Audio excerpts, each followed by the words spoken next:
Hey everybody, this is Charlie Weingroff for Sports Rehab Expert Podcast, and this week I've been asked to discuss some of the thought processes behind cueing the posterior pelvic tilt during half-kneeling positions.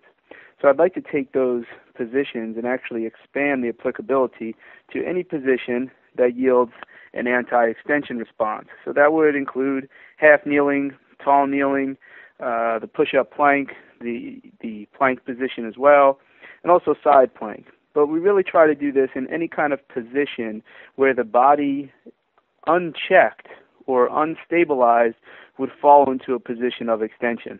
So getting back to the half-kneeling position, this whole thought process begins with the literature that Punjabi has put out, which would suggest that we have three mechanisms that are all similarly responsible for maintaining spinal stability. I think that Punjabi's research applies to all joints, but particularly with the spine, we have three options in which we can stabilize. We can have an osteoligamentous contribution, which would basically be bony approximations. We put two bones together, we'll be able to stabilize the system without much effort. Obviously, bony approximation is going to decrease joint space. We're going to advance degenerative changes a little bit quicker. You also have ligamentous as part of that contribution. So getting into a position in which ligaments are at their max strain before they fail, we can also use that as a stabilizing agent. Secondly, Punjabi talks about the muscular response. This is the most desirable in as much as spinal stability through both the inner core and outer core. We want these muscles to be controlling these spinal segments appropriately. But perhaps the most important is the neuromuscular effect, because while muscles of the inner and outer core may be quite capable of stabilizing the spine, our neuromuscular pattern must be in tow. And what I think is happening in these anti-extension positions, certainly as a Yanda-influenced clinician, I have the assumption that our preferred stability response is always going to be an upper-lower cross pattern. And I think in the anti-extension positions, it becomes much easier and much more comfortable to stabilize a plank, to stabilize half-kneeling, etc., with some level of anterior pelvic tilt. Anterior pelvic tilt approximates L5-S1. We decrease that joint space, we increase bony approximation, and we gain stability that way. You also probably hang a little bit on the tone of your hip flexors if you're regularly in that position.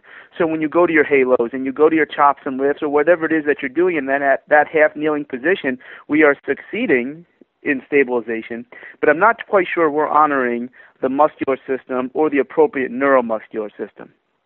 So we do cue the posterior pelvic tilt. Make no bones about it that I am not in favor of what perhaps they call in Pilates imprinting or the spinal stabilization methods using hook-lying positions like dead bug and et cetera, with a posterior pelvic tilt. I'll call that an anti-flexion position. We want nothing to do with that. We are influencing the spine to go into flexion and probably creating disc creep in that position. But when we're prone and when we're in these anti-extension positions, I'm very much in favor of posterior pelvic tilting. Okay, I'm not in favor of the posterior pelvic tilt, but I'm very much in favor of posterior pelvic tilting. What we are looking for in that half-kneeling position is taking the pelvis closer to a normal lordosis. I think we hang in far too much of a lordosis in our anti-extension positions. What we're looking for is a very aggressive glute action, okay, and taking that pelvis towards a posterior position, but I think we just wind up in quote-unquote neutral. I think we wind up in the natural position, which is still slightly anterior tilted with a slight lordosis. In toe, we get reciprocal inhibition of the hip flexors from a posterior pelvic tilt, glutes on, hip flexors off, and I think we are able to then engage what's happening in our inner core a little bit more appropriately. When the neuromuscular system goes into safe mode, it goes into shut-off mode. It doesn't realize it has to do work when we have that bony approximation of L5 and S1. I think the challenge that you see in push-ups, I think the challenge that you see in these kneeling positions really becomes quite favorable when we're able to cue that posterior pelvic tilt. Also keep in mind that I'm very interested in a posterior pelvic tilt of the neck as well. I think the same thing is happening. I think our lower cervical drops into flexion. And I would like to see what I'm going to call packing the neck, where we need joint centration at both the upper and lower cervical. So maybe some manual therapy, suboccipital is necessary. But we really want that tall spine to engage the core that will start at the crown of the head and extend all the way down to your butt. It's one big, big line. Those of you that have seen some of my presentations, I believe the strongest core on earth belongs to the giraffe. They have to control that entire spine. And there are changes in the spinal curve of the giraffe, just like ours. Okay, but I want that in a stability position.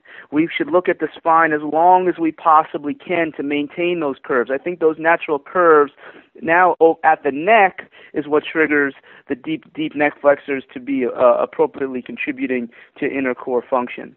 So the whole idea of the posterior pelvic tilt at the pelvis and at the neck is to create the integrity for the neuromuscular system to have a need to engage the inner core. And when we find it in push-ups, where the push-up you're certainly not going to win any push-up contests with this position, but pulling yourself into the floor and blasting off, or holding a plank in that position with the cervical and pelvic positions posterior tilted, is an incredible challenge. And I think we see a lot of the same things when we look for chops and lifts as corrective patterns with the posterior pelvic tilt.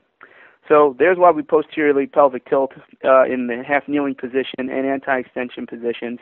But again, to be quite clear, we do not do these in supine positions. I think that the posterior pelvic tilt in the name of spinal stabilization while on our back is a very dated and unfortunate thought process. There is a role for posterior pelvic tilting in the half kneeling and anti-extension positions. So again, this is Charlie Weingroff for Sports Rehab Expert Podcast. I hope you enjoyed it, and we'll talk to you next time. Bye-bye.